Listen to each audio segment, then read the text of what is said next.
Sick. What we hear when we all die. So just look forward to Yep. that.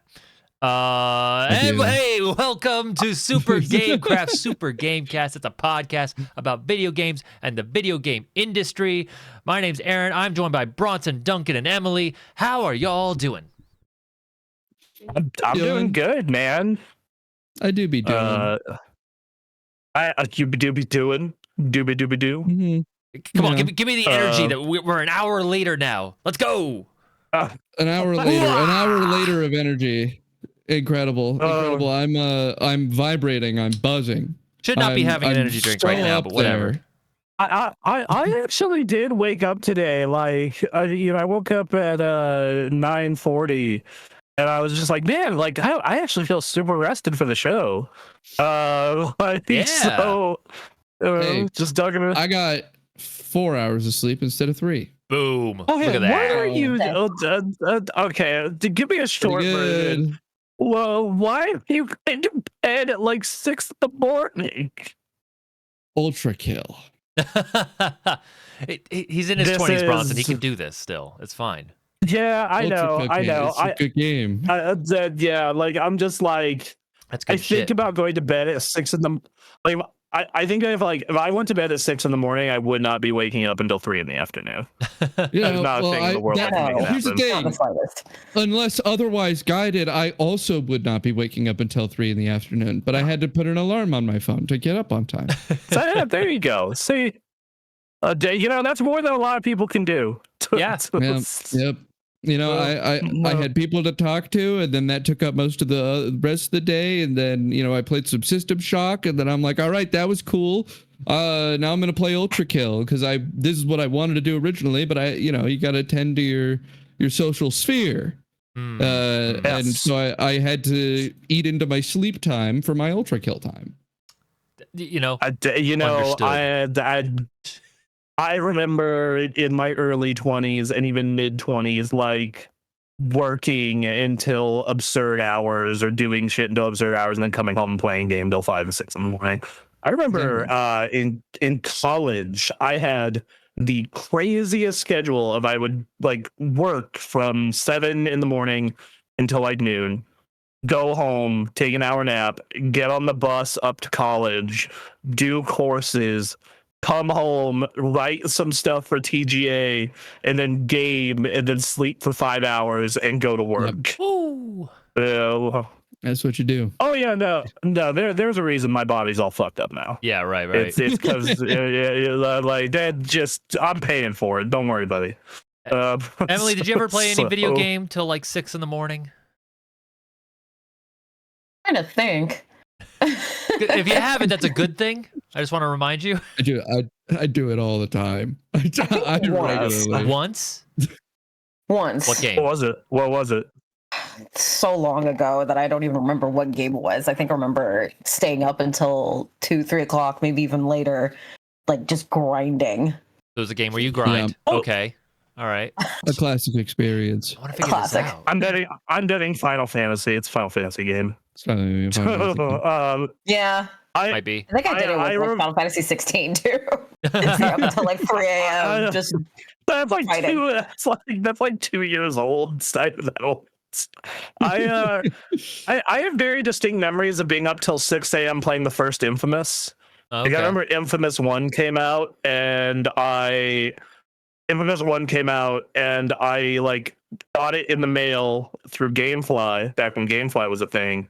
And like 4 in the afternoon, install it. I start playing at 5. I stop at like 7 to eat dinner, and then I keep going all the way until like 7 in the morning. There you go. I'm gonna tell you, every time a Destiny 2 raid comes out, I am awake for 48 hours nonstop raiding.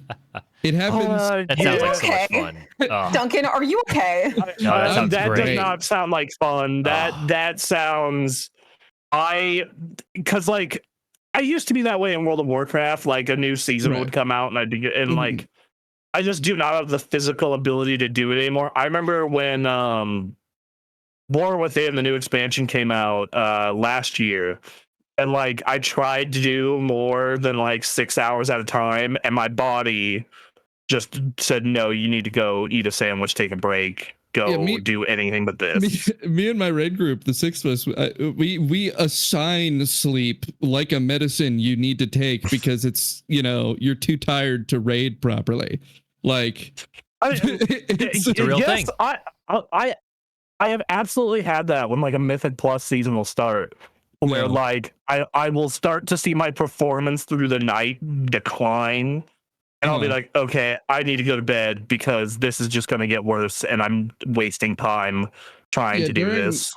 During the last raid that came out, we made it to Encounter 4, and Encounter 4 took us probably probably like 14 hours alone. Right? Mm-hmm. Like, it was such an insanely difficult encounter, so hard to figure out, that partway, like we hit like hour 31 of us trying to beat this raid, and we go, guys, we're not gonna solve this puzzle this tired.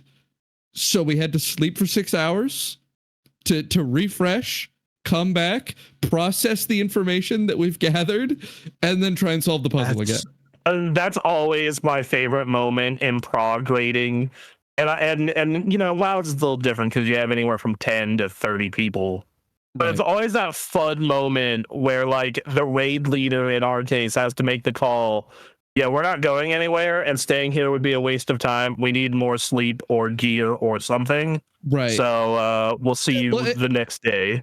The incredible thing about the Destiny 2 rating on day one, because like Destiny 2 rating is fun. Destiny 2 rating day one is its own different thing that I do not have another experience I can point to that is the same. No, it's because it's entirely like unsolved. It's not solved at all. It's puzzle solving. It's like prime puzzle solving is the main thing that you're going into. There's no concept of how you beat this boss. And I mean, you guys have done some of the simpler raids. At least you two have. I don't know if you've ever touched it, Emily. But it's like fucking out there. Like there's nothing telling you, oh, you need to hit the oracles in the order of the tones that go off, and you need to assign locations and numbers. That's stuff that on day one you have to come up with from scratch. This is actually part of why I understand why the PTR exists in World of Warcraft. Right. Because otherwise every raid would launch as a broken, shitty nightmare. But it's kind of but like, yeah, like you know, they don't PTR the last two bosses now. They decided to keep those two a mystery from people. But it's like it which is nice, you know. They make the ending at least a little more exciting. But like, yeah, I do kind of miss ye olden time, like vanilla, where like no one knew what was coming at the very end, versus like now, where it's like, you know, within 3 days there's like full guides for, you know, how to beat everything on every difficulty except for Mythic. I think that Destiny 2 has really found itself and it's such a bad idea from like a profit perspective. It's why it's part of why Bungie makes no fucking money. But they have found themselves engaging in designing their raids around the one day where they'll make these insanely complicated puzzles that are like these incredible experiences to solve. Like the process of solving them is a series of eureka moments and these like huge pop-offs of finally solving them, and that experience will only exist for the less than 0.2% of players that are actually gonna do a day one raid race, because that fourth encounter that took me 14 hours, no one is gonna voluntarily sit there for 14 hours to blind play that encounter. You're gonna look it up. Even when we were doing it, we were trying to find any piece of information we could from other people doing it, figuring it out. Another way I can, two other like single player games I can think of that kind of had experiences like this, but obviously it was a one-time deal, are like Fez, when the community was still figuring out Fez and what Fez was. Animal Well did this. That was a big part of what Animal Well's success was a puzzle solving community. Braid kind of had that the first week of Braid's existence. Yeah. where it was just like, I love how I say braid. I look over at Aaron's face is like, ugh, braid. Braid. Uh, but like Braid's first week of existence was that, where it's just like, oh, this is all really novel, and then and now there's a bajillion million guides everywhere about how to go through Braid in like 2 seconds. Mhm. Yeah. Yeah. It's a fascinating medium of development and design that I think they are doing revolutionary work in that like can't be seen. Like it is definitely losing them money and hurting the experience of raiding for people who aren't engaging on day one. But like, I think that game, cool. I think that game raids are the best raids in any MMO or MMO light, even if you don't engage in that thing. I just think that it would probably be better if they didn't have that in mind.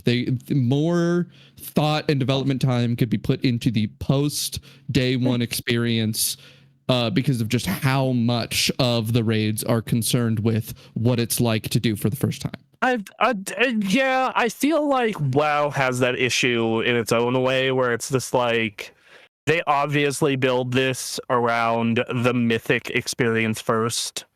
And then, we've talked about that an incredible video essay by Folding Ideas about World of Warcraft, why it's rude to suck at Warcraft, that goes heavily into how paratext has, which is, the text of the game outside the game, right? The experience of the game that is not in the control of the developers and that is instead the text surrounding the game has so heavily influenced World of Warcraft to change fundamentally what interacting with a lot of parts of the game is. So do you want to hear something that's especially funny about that they're doing now? All right, so that video is old. It's pretty old. It was released like 3 years ago. Yeah, so right now they're trying to kill combat add-ons, so they're making weak auras just part of the in-game UI. And they're also like trying to make an in-game version of deadly boss mods, which I think they were both great decisions. But the other thing they have added is a rotation helper. So like it'll tell you what you're supposed to be clicking next. Like it'll and then for context here, the video essay is largely about addressing the fact that World of Warcraft has been made incredibly easy by comparison to its original intent via add-ons for combat, and that the content has been made harder as a consequence because for the people that are using the add-ons, making it almost necessary to engage with this third-party stuff to make raiding possible. Let me tell you, I'm a very good player of that game, and I run minimal add-ons. I still have to run 3 add-ons. Yeah. Like I'm a very good player of that game. I've been a top server tank for Mythic Plus. To do like I literally I'm like trying to do it with as little add-ons as possible. I still have to use 3 to make it work. Because the reality is that you'd be a better player with more add-ons. It's just like your own experience. Like if I was rocking a couple extra weak auras and a couple other things, I'd probably be an even better player. Like that, but so they're in the middle of trying to kill combat add-ons, so it's good reasoning there.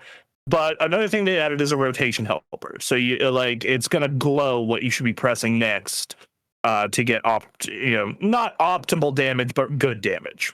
Right. And they also added, and this one is especially funny, a button you can press that will do your optimal rotation.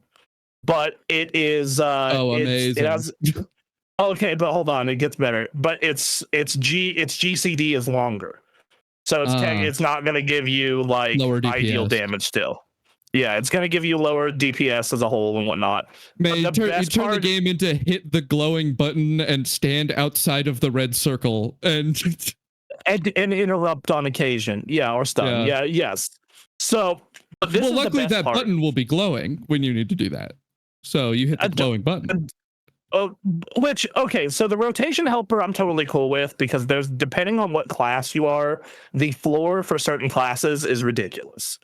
Like Enhancement Shaman and Arcane Mage, if you want to play those, that floor is crazy. I'm playing that game for 20 years and I still can't play Arcane Mage correctly.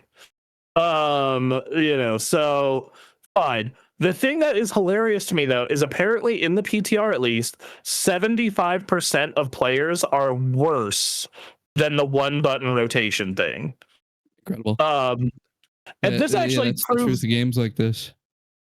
well, and that's the thing though, that like Anthony says, like, man, why were we having such an easier time in higher keys? Right? Like +7. Like, why were we having such an easier time with the guildies and +7 than like pugs and a +2?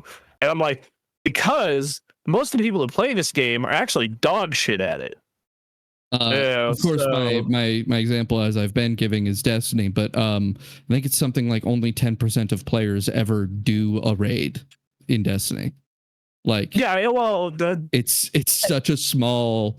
The skill gap in MMOs is very crazy, and when you look at it, it's actually most players are like not at even the level to engage with content that is made easy for them. Well, I think that's why 14 is so popular, is because of the fact that it's that.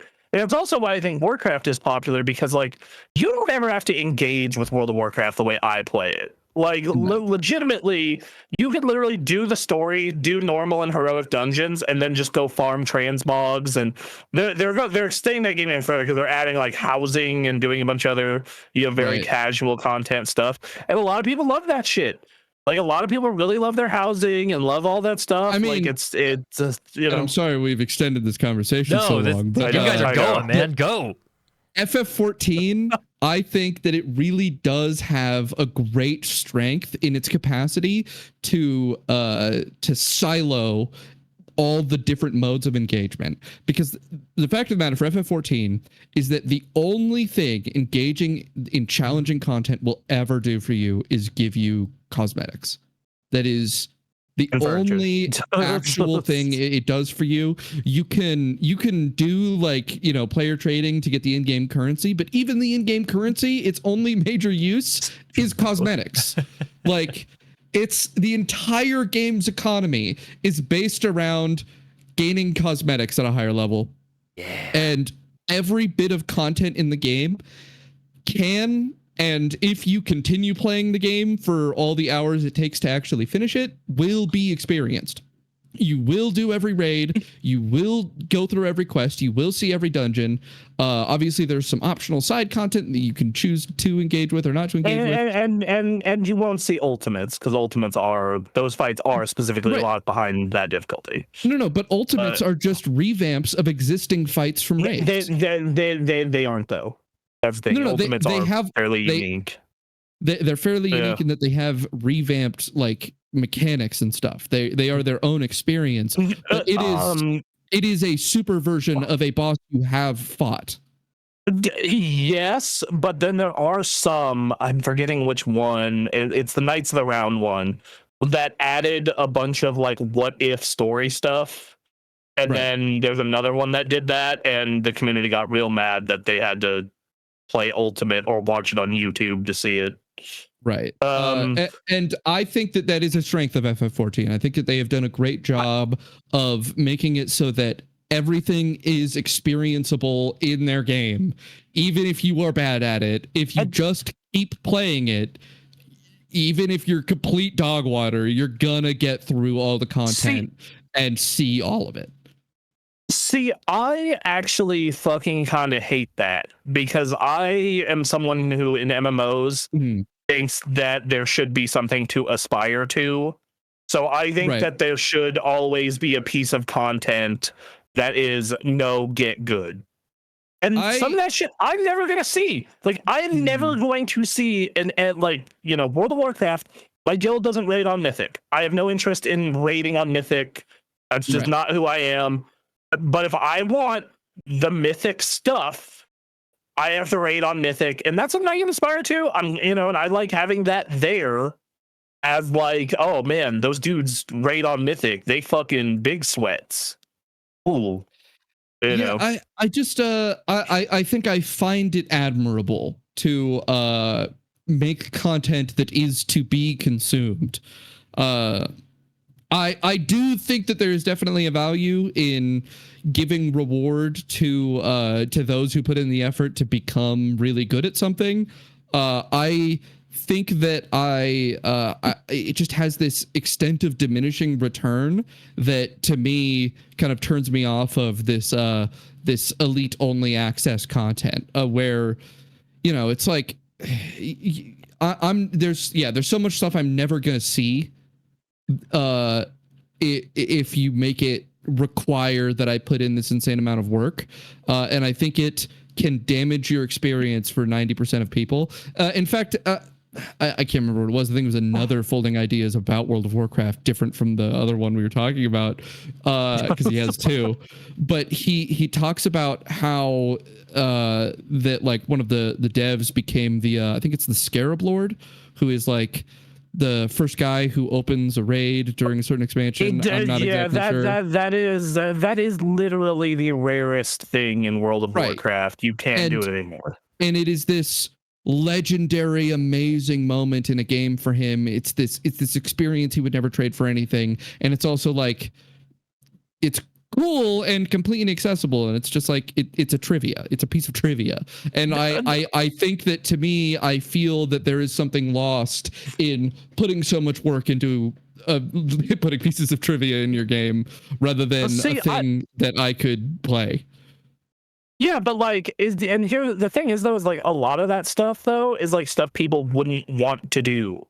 Like the Scarab Lord was something that required, you know, one, it was time sensitive due to the Gates event, but even if it wasn't, like, to do Scarab Lord, you needed minimum 39 other people to help you. Right. Like it was a full guild effort to be able to do that, and most guilds only had one or two if they were doing it at all. And this is way back in vanilla or in classic. Barney64 does a whole video on it. I highly recommend, or video series on it. I highly recommend people watch that. But yeah, dude, it's just like, I think that having that stuff though, because that in itself is a moment of when you're playing someone in your group. If you see a Scarab Lord in WoW, like, someone in your group is gonna be, oh fuck, dude, he's a Scarab Lord, and then you're gonna have definitely that value added to the game of like the mysticism, the like the nature of the mysterious elite, of, you know, things that are so beyond your station that you think that there's more to be done. EVE Online having these like mega ships that are like something you will never touch as a player, but seeing that they exist, being aspirational, I do think there is some value there. I think you have a point. And I think that there's and then another thing I think with it is just like, I think having something to aspire to for people is cool. I think that and I think that in 14 there's cosmetics locked behind Ultimate even. Yeah. I think that what I think about 14 is that I think it does have that still. I think that it accomplishes that while not losing out on gating people off of content that they would otherwise get to experience. By siloing their elite stuff behind the elite stuff and their experience stuff to the stuff that players will access over the time playing the game. Yeah. Now, I also think WoW's gotten better about this. I think the only thing that's siloed anymore, really, is like, you still need to be able to do group content, but like LFR has gotten so insultingly easy that people will straight up do runs without doing mechanics and still clear. Right. So it's just like, okay. You know, this reminds me of one of the great dream of Star Wars Galaxies and what it was once meant to be. In case any of you don't know, Star Wars Galaxy, really weird MMO on account of the fact that it came out before World of Warcraft. And so it was trying a lot of shit because nobody really had a strong idea of what MMOs should be like. And one of the things that the devs came up with was Jedi should be insanely rare. They should be wildly powerful, and there should be like none of them. The players should be able to become a Jedi, but very few players should be able to become a Jedi. So this is a great idea. Their original concept was that it was going to be this wildly overpowered class that each character, when generated, would have a random set of tasks they would have to accomplish to be allowed to start the quest that results in unlocking being a Jedi. Random? And those would be completely opaque. Random. It would just be, you have to master this thing. You have to become an expert bounty hunter. That's you weird. have to stand at the highest point in the world at least once. You have to have there's a series of things you need to accomplish. Wait, so are they seemingly random or are they literally randomized? It's that there is a large list of tasks that players don't know about what even the tasks are. Right. And which tasks your character needs to complete is random, which means that you don't get to go look up a guide of like, this is the tasks that you're going to need to do to become a Jedi. You have a specific set of them you have to figure out so that you can Are there do clues? them, then become a Jedi. So at first, they didn't intend to put clues in at all. Oh God. No. This is just old MMO things. Aaron, I gotta send you an EverQuest blog sometime. That's There's fine, some but that's real not crazy shit. That's not how I want to become a Jedi. Is just fucking intent was figure that it out. The only clue they had was going to be that you could find these holocrons that would kind of tell you how many of the tasks you have completed. So you would have 4 of them, and if you used a holocron, it'd be like 2, and then it's like, I guess I've done 2 of them. Fuck off! Are you kidding me? So they implemented the system, and then the marketing team went, "Hey, Christmas is coming up. We need a Jedi." Okay. When is a Jedi gonna happen? Because they knew, they're like, oh, when a Jedi does happen, it'll be this huge marketing event. It'll be a big deal. And they went, at this rate, 4 years. About 4 years, given what the players are doing right now. And they went, you've got till December. So to make it happen. Marketing, so pushing the game to get to the cool parts quicker. So they instead of implementing video games. Instead of implementing the system they wanted to implement for how to become a Jedi, they made it so it was master 4 random classes. And then you would have to master those 4 random classes, and the holocrons, instead of just giving you a vague idea of how much of it you've done, it was the holocron would tell you to go master a class. And so after they finally implemented the system into the game, a couple months in, they did it this horrible way where the holocrons only dropped from an enemy that was very powerful and difficult to fight, but also rare. And even beyond that, they didn't have like instancing. The enemy was just out in the open world, and so there was just constantly a swarm of people instantly killing the enemy when it spawned, hoping they were the one who would get a drop. And the drop was super rare. So it was just this completely stupid implementation because the marketing team needed it to happen right away. And then when the Jedi comes out, it's this wildly overpowered thing.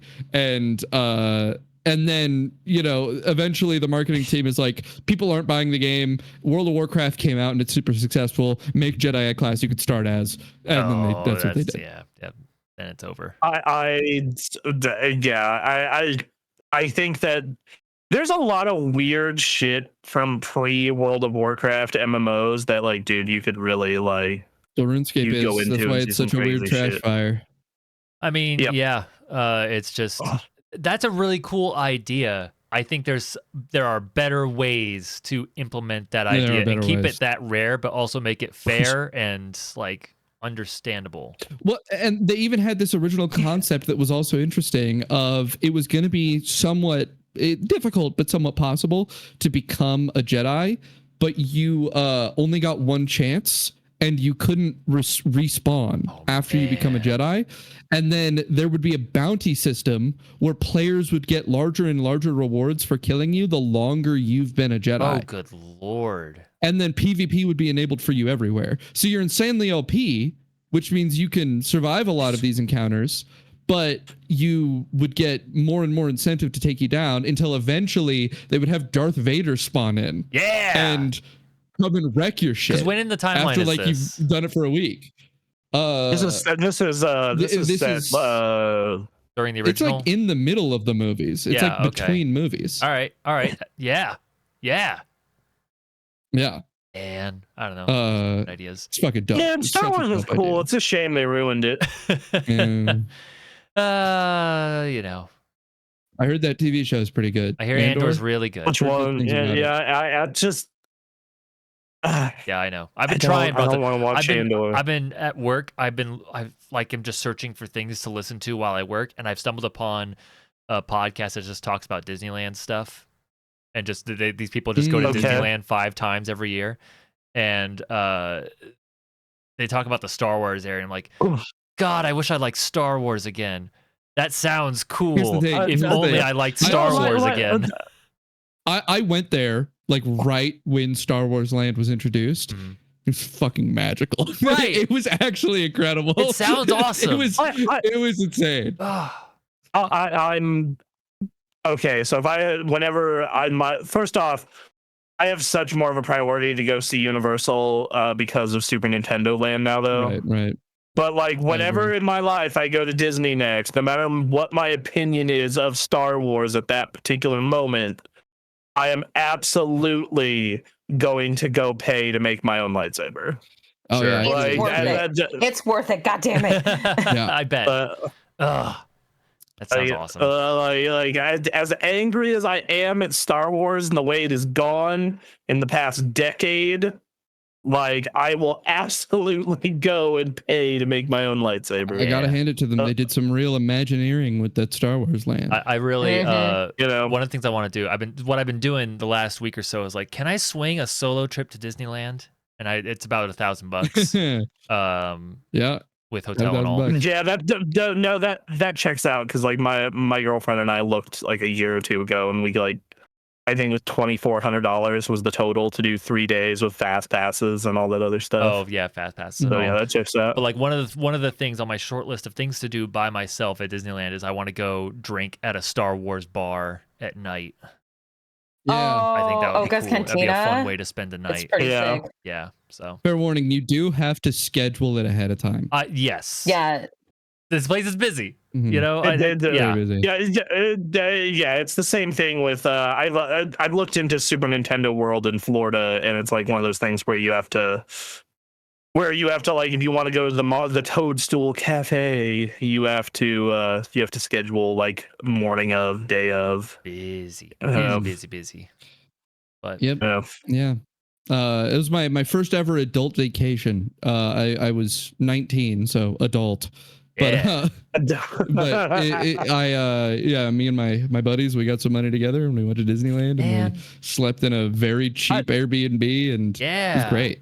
I think it's funny is that my very first like adult vacation, I think was my first PAX. Oh sure.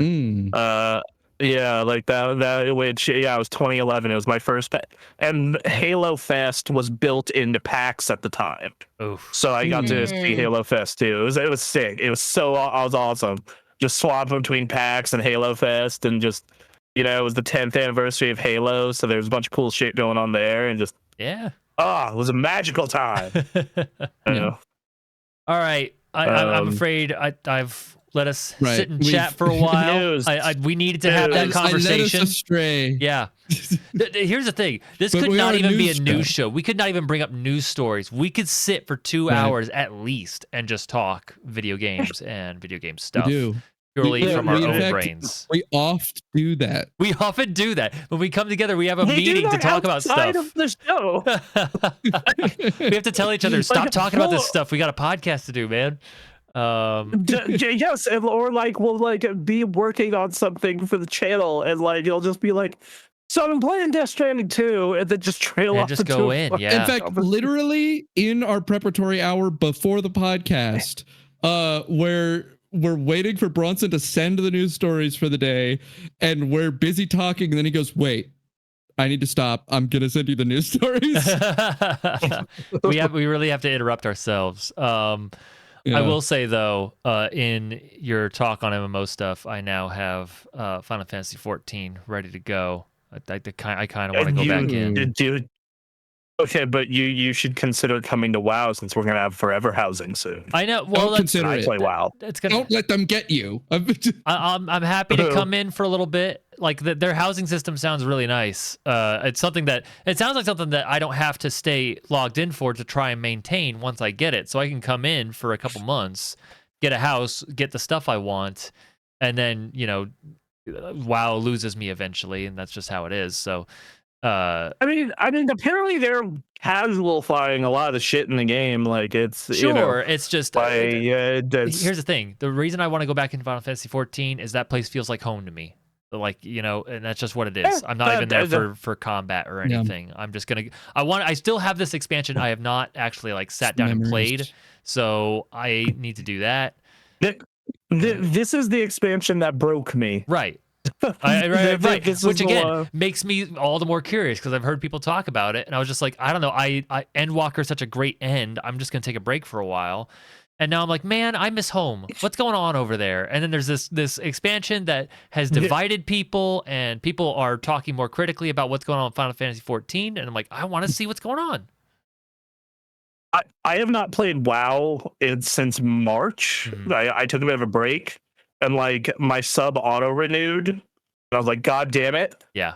And then I like logged in on Friday night. I'm just like, this place is nice. Right, nice, exactly. nice. See, that's the thing. I want to go back into Limsa Lominsa and just be like, hello everyone. That's my thing in RuneScape. There I don't you even go. pay a sub. Yeah. Every time I decide to go play, I log in and I use RuneScape Gold to buy membership because you can do that. There you go. I can do that in WoW, but I do not make enough gold to, and I know how to make enough gold to, but that requires an amount of effort. Yeah. I've got a backlog of a couple months of membership on my RuneScape account of gold just sitting there. As every high-level RuneScape player does, RuneScape is effectively free for high-level players. Right. Yeah, that's very much WoW. Like I remember my friend Jay like apparently hasn't paid for a WoW sub in years. Nuts. I can make the gold to get to get 2 weeks of RuneScape membership in an hour and a half. So I can do that very easily at the beginning of an expansion because I only have one character that's a crafter. He's a tailor. And at the beginning of an expansion, everybody wants the new bags, the new bigger bags. Right. So I will figure out the recipe and figure out how to make bags as fast as humanly possible and just pump out bags like it's going out of style. Yeah. And I'll be making like 2,000. This time around it was 6,000 gold a pop. And I think over the course of a week I made like 400,000 gold. It was crazy. Gold. But I'm going to transition us. Speaking of 400,000 gold, you know what isn't going on out of style? Resident Evil. Apparently not. This is why. This whole conversation, by the way, is why Anthony and I back at the old place had to make a separate show just for MMO talk. Yeah. Yep. Anyway. So Capcom has revealed Resident Evil Requiem started as an online game, but then they were like, that's stupid. Let's not do that. It's okay. So yeah, I guess this happened early enough that it happened in the time like post all this mess where the extraction shooter Chase began to die. Well, I think that like Capcom, for all their faults, is actually a pretty smart business. Sure. Right. Like they are not stupid people. And as such, I think what happened is they like looked at it briefly, and they looked at that online mode that came with Village. I forget what it's called. I remember installing it, playing it for like one round. It was like, that's neat, and then uninstalling it immediately. So I just think that they honestly did look at it and go like, yeah, this is a dumb idea, and people just want to play Resident Evil. I wouldn't people say like Resident Evil. I wouldn't say an online Resident Evil game is a dumb idea. It's just that people don't want it out of Resident Evil. They've tried it a lot. They've tried it Tried before. it a lot. They've tried it so many times, and it never. I mean, didn't they have a TDM shooter? Like wasn't that a thing for a while? And it was like a massive flop. Umbrella Corp, I think it was called. They had Outbreak, Resident Evil Outbreak. That was also online. Yeah, like they had a lot. Like they did not. They have experimented with Resident Evil Online on a couple of different occasions, and it just does not play. Yeah, no. What do you guys think of a? Yeah, it was called Umbrella Corp's 2016 spin-off tactical shooter. Yeah, they tried that It was a recently. massive failure. 2016, like that's, that was coming big at the time. If they couldn't get it to work then, I don't know. Yep. I don't know what they're gonna do now. that was the time Resistance. for Resident it. Evil Resistance was the online survival game. Yeah. Right. No. So they've that was been another trying one. online for a while, and it's just not worked for them. And it's because Resident Evil's. I mean, it's a fucking horror series, right? Like at the core of it, it's survival horror, and you're not doing a lot of surviving or horroring online. Very few games have accomplished that, and even the there ones are that a few. have, Yeah. there's kind of a different vibe. Right. I'm sure there's a specific context in which this idea works, but it's so fraught with peril and they're doing so well with their single player experiences. There's no real reason to change. Like the last time Resident Evil had like a bad game was 6. Like I know a lot of people don't like 3's remake, and I'm like whatever on it. I'm like, it's fine. The Resident Evil 3 remake, in my opinion, is fine. But like the 2 remake and the 4 remake were just bangers. Village and 7 were just amazing. So what? Why are we gonna go out and shoot ourselves in the foot? Because they want all the money, right? Why do that? Yeah, but I feel like Capcom has one successful live service game, and that's enough. They got Monster Hunter. Monster Hunter prints all the fucking money in the world. Monster Hunter, they got Street Fighter. Yeah, Street Fighter's technically a live service. I only buy characters, so it doesn't register as much in my brain, which is probably how they get me.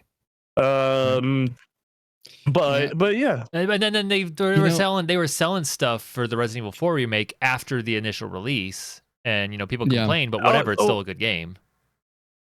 Yeah, like I also think that there is someone at Capcom who is doing their damnedest to lie to executives. Right. Like they'll be like, yeah, we got microtransactions, and then it's a bunch of shit you don't need or don't want. Right. Well, I think that's it goes back to DMC5 when they were like selling red orbs, and it's just like, yeah, like I literally feel like this shit exists. Like it always comes out late.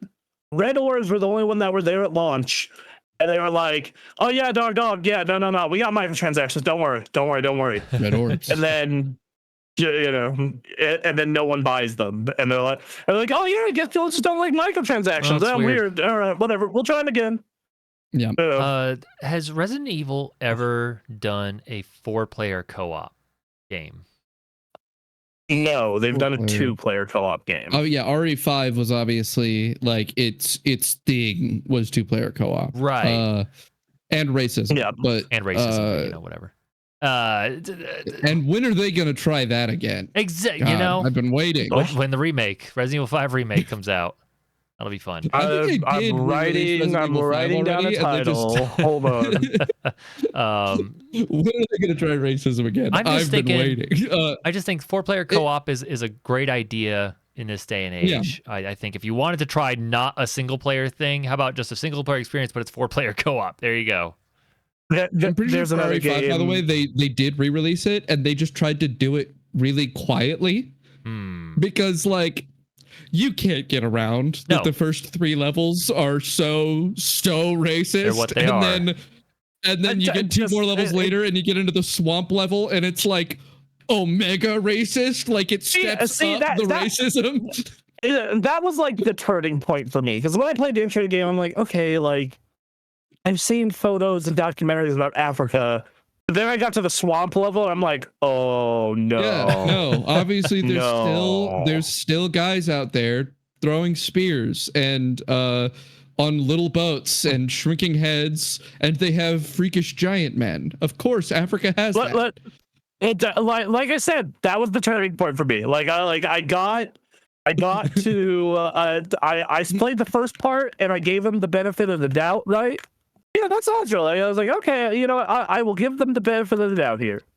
And then I get to that Maybe part. they just don't realize that this whole warlord thing is racist. Maybe give the benefit of the doubt, and then they get to that part. It's like you have to know about these people to be this racist about them. Yes, like that was But then I think about like the way Japan handles race, and I'm like, I don't think this was malicious. I just think this is fucked up. But okay. And then I think listen. I think it gets to a point where I can't keep giving you the benefit of the doubt when you make a man wear a skull necklace and chuck a spear. That is pretty yikes. Yeah. I love that game for this. It's hilarious. Every year or two, I go back and I replay RE5, and it's a raucous, laughing mess every time. It's a good game. It's a fun game. I like that game. I mean, the actual mechanically speaking, it is very fun. I'm just sitting here thinking, like, what if they did like GTFO but Resident Evil, and then like it's primarily like solving puzzles. You got to go around in a giant mansion. You're all locked in. I don't know. I mean, I think you could easily make a 4-player Resident Evil 4. But it once again, it kind of just defeats the whole purpose. And then I also think, well, the perfect zombie shooter existed in 2009, and we still haven't gone up from there. So, I mean, there's different kinds of zombie games, and we could still say Left 4 Dead is the pinnacle zombie game, but there are different kinds of zombie games achieving different things. Yeah, but I'm like, okay, if someone asked me what I want out of a 4-player zombie shooter, true, Resident Evil's there, but the thing is that you're talking about. Okay. There's two kinds of zombie games that I feel are near fundamentally unrelated.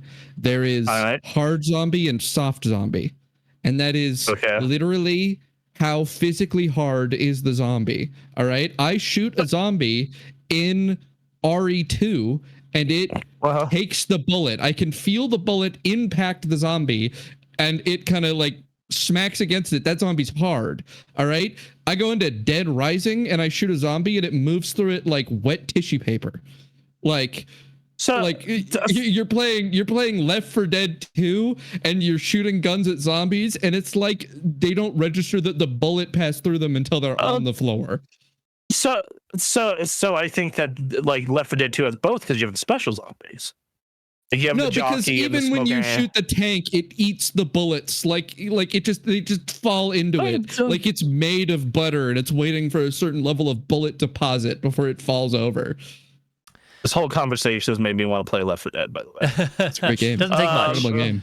But I'm just sitting here thinking, like, between Dead Rising, Left 4 Dead, Call of Duty Zombies, GTFO, especially in the era of like game Lethal we're gonna Company have to talk about soon. Yeah, like I think there's an avenue for a 4-player co-op, and then I've had Republic Commando on the mind for the longest time.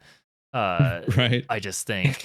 I think there's room to make something like that happen, and then you have to make it uniquely Resident Evil, which again has me thinking like, all right, you got to go solve this or that, find this item to unlock this door, and go in and navigate a mansion or a city or something. I don't know.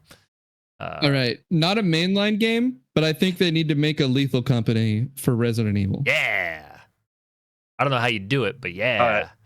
You gotta go. I will say that you gotta go grab research materials and escape, but you're just a guy. You don't know how to fight zombies. All right, sure.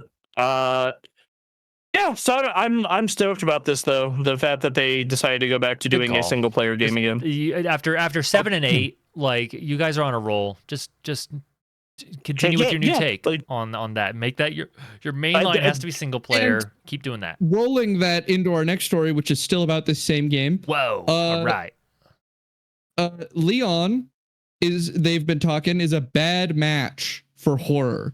They say he's too unflappable and Brave. I think horror is such a wide-reaching genre that is jarring. But if you're talking about scary horror, then yes. Yeah. They have been trying to do scary since 7, and that's why they were originally going to have Leon in this game, and then they decided to go with this new girl. There's a little bit of camp going on with 8 from what little I've seen. Well, and the other part of this story is there's definitely there's a lot of rumor that Leon is still playable in the game. Oh my god. Okay. Even though they're saying he's a bad match for horror, but if you think back to a game like Resident Evil 2, where Leon is his character is at least a better match for the situation at the time. Yes. And then you switch to Ada, who is like if you were playing Ada from the beginning, a lot of the tension would be gone. The point of switching to Ada midway through RE2 is that you're switching to a more confident character who's more capable of handling the situation. Right. And that could very reasonably happen in a game like this. You could be playing your unsure FBI analyst, actually scared character, and then as events go on, you have your period where you switch to Leon for a period. Your action. Well, they've said that you can play this in first or third person. Yeah, like you can choose. I believe they showed it in the trailer. Yeah, they did. They showed it in the gameplay demo, and it was like, and I'm like thinking to myself, okay, yeah, Duncan, what you're this kind of feels like a red herring. Like, oh yeah, no, we're totally not doing Leon at all. And then you switch it, and it's just like you're playing the game midway through. It's like, okay, like now Leon's gotta go rescue Grace, and like it turns into Resident Evil 4. Dude, what if it's grizzled Leon? Yeah. Importantly, this story comes from an interview with Koshi Nakanishi, the director of the game, where he explained why Leon was a bad fit for the game that they're making, but he did not explicitly say that Leon isn't playable in the game, despite that being the question they were asking him.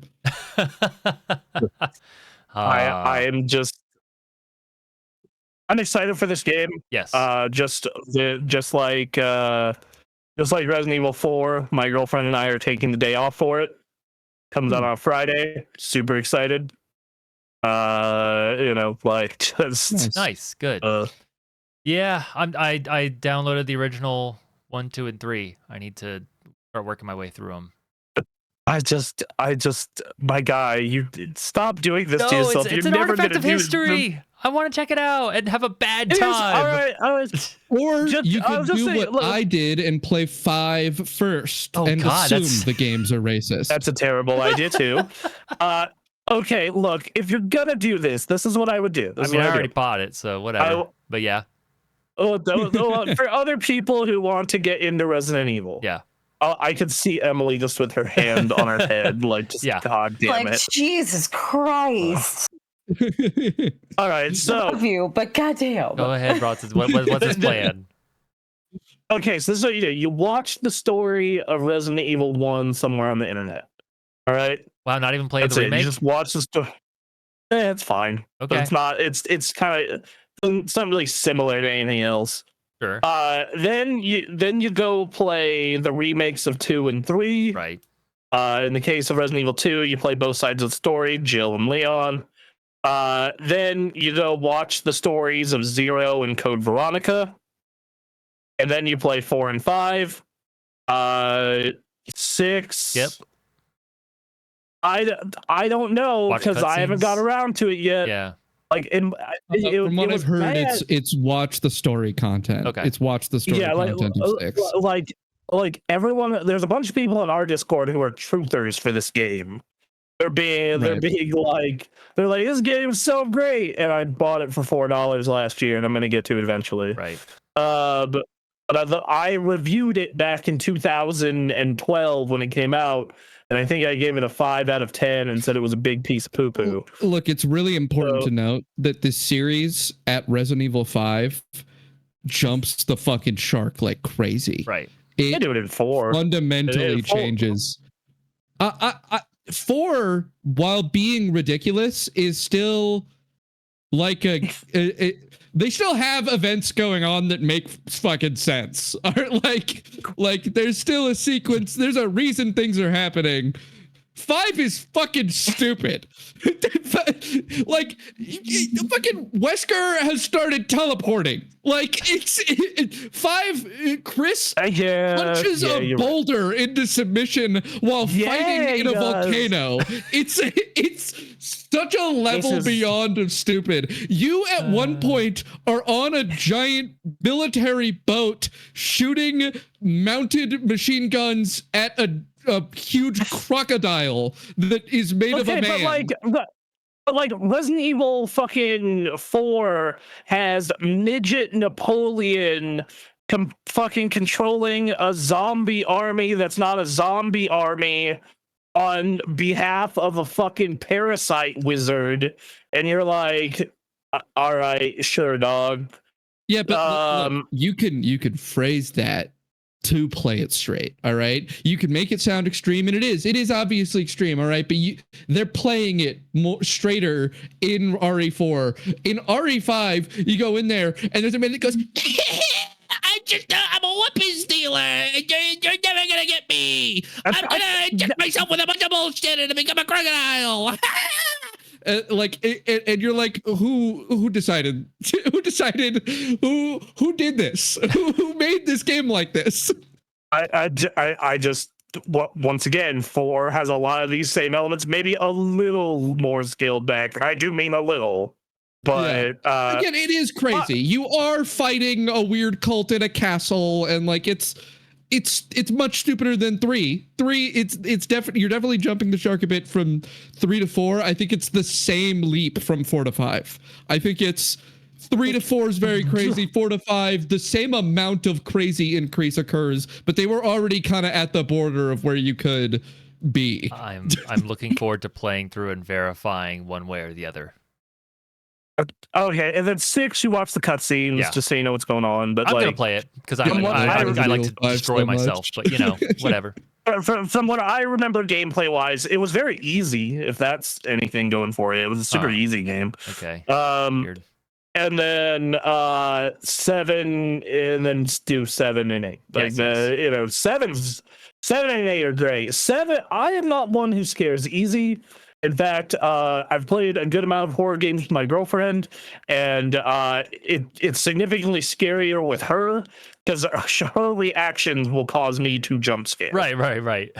Like I have a third sense around me of just like, you know, super funny. But Resident Evil 7 was a game that actually got me even on my own to be like, fuck this so I have hard. not played 7 and 8, but I can say that Resident Evil 2 definitely gave me the scares. Sure. And I'm not, it's the only game I can think of that did that.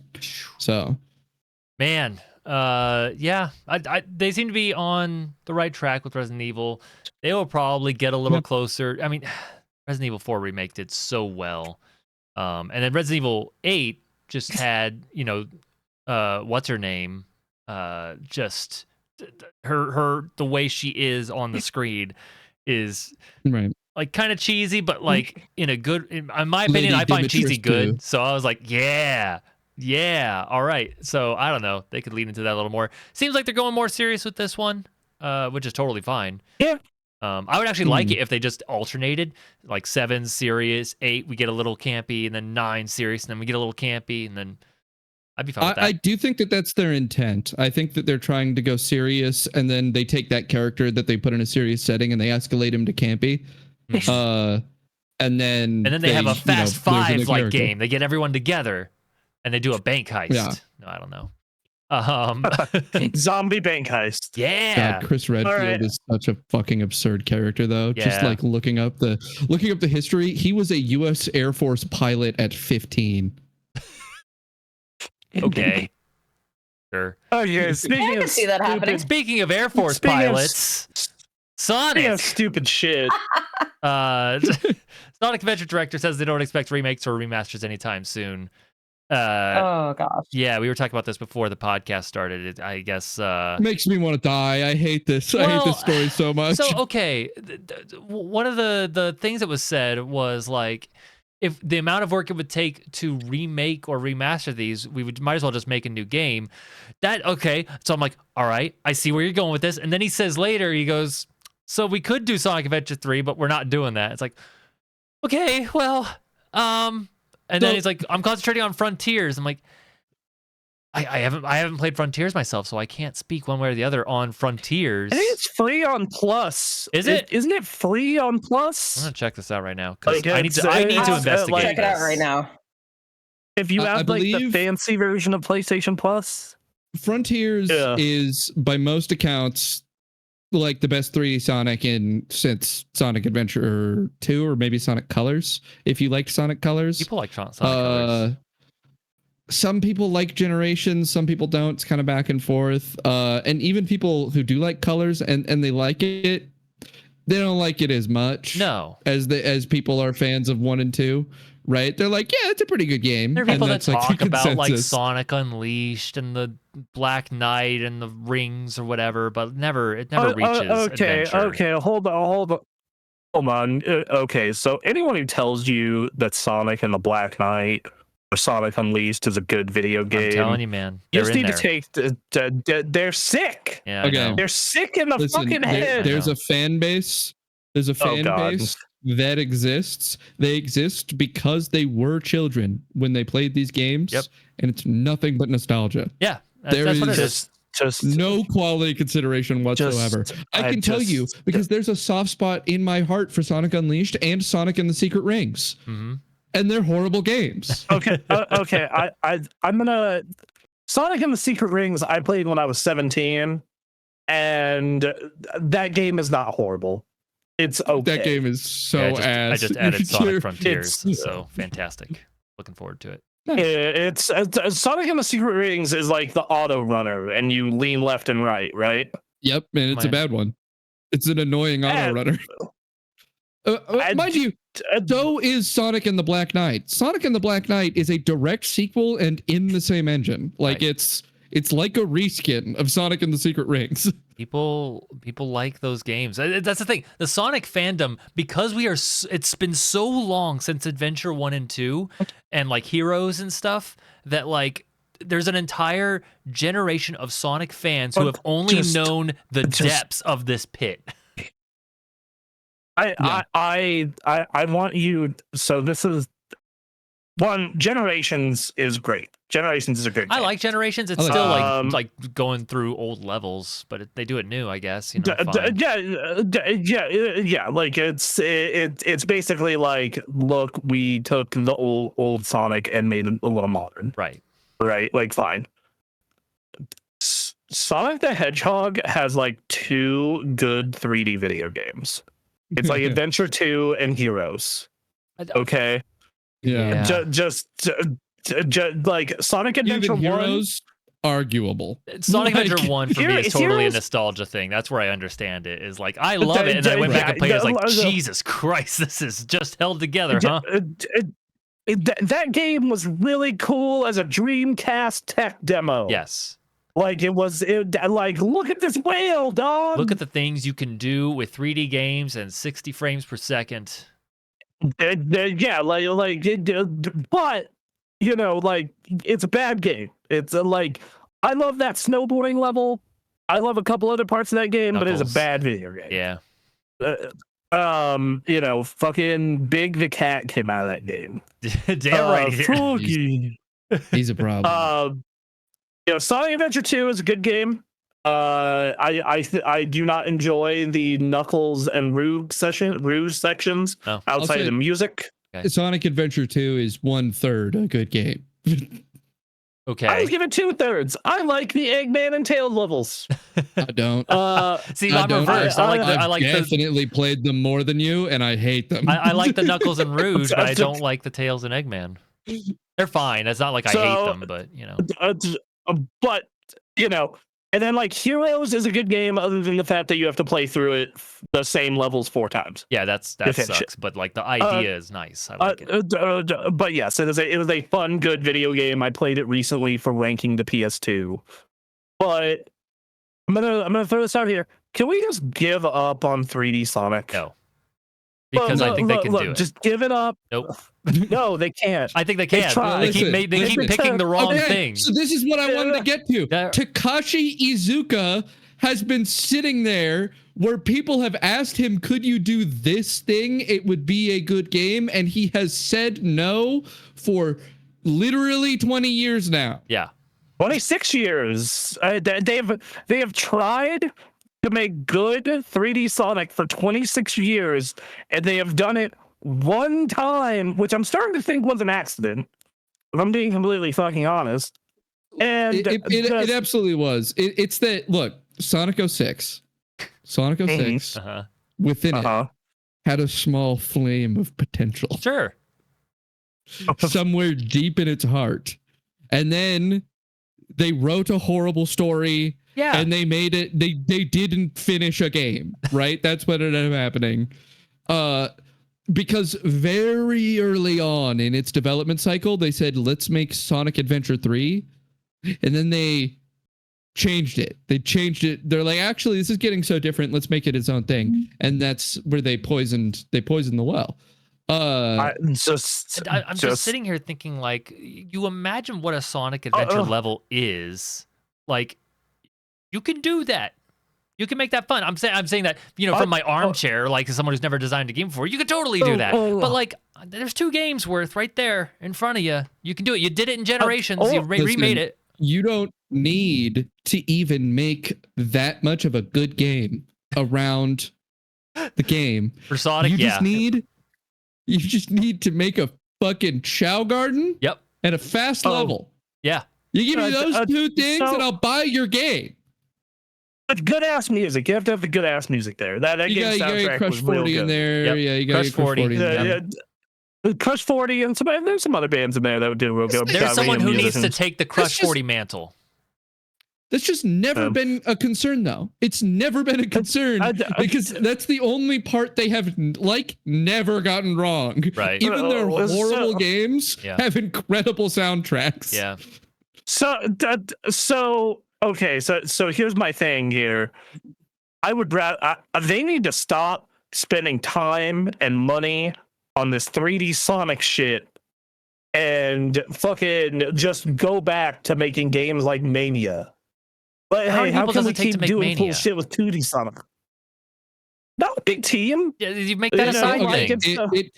It takes a relatively small team, largely composed of fans. That's who made Mania. Yeah. It's longtime fan game creators. They made Mania. Yeah. The head of the studio is infamously like a major 2D Sonic fan game maker. They just had to let them do it. Right. Like they didn't make Mania. They just let some other guys make Mania. Just keep letting them do that. Keep letting them do that. And I'm saying that, like, you look at some of the extra mechanics that, like, Advanced got, and I'm just, like, sitting here going, like, man, it'd be really fucking cool if you could, in fact, make, like, more of this, but also add some of the extra mechanics that and Advanced I say 2 and 3 got. Let what's his name? Christian White. I think the head of the studio that made Mania. I think it's Christian White. Just let him do it. Yeah. Right. He'll do it right. That's fine. They can do that, 100%. But then they have all these people that are working on Sonic shit. $100 million. I need them to put $100 million and a team of 1,000 people into Sonic Adventure 3. They just don't even need that, though, like, is the thing. That's what's so crazy. They don't. They don't. If we're up to me, I would be like, so you should take that Sonic money and like, how's that new Crazy Taxi coming along? It's somewhere in there being developed. Virtua Fighter coming along. Virtua Fighter's being developed. How's what other places we could put this Sonic money that is obviously being wasted on Sonic. But that's the thing I is just need that the it's not. It's core of a T-bone steak and a cup of water, and I'll be fine. Sonic is big between the movies and Sonic Boom, and like everything outside of the video games. Like Sonic's doing great, and even within video games, like their kart racing's doing well. It's just the actual Sonic thing. They will not make the thing that everyone says you should make. They refuse. Man. Sonic is like if Pokemon didn't make money.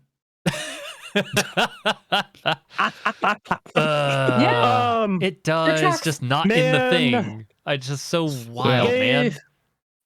They could, man, instead of making a new 3D Sonic, they can make a new Space Harrier.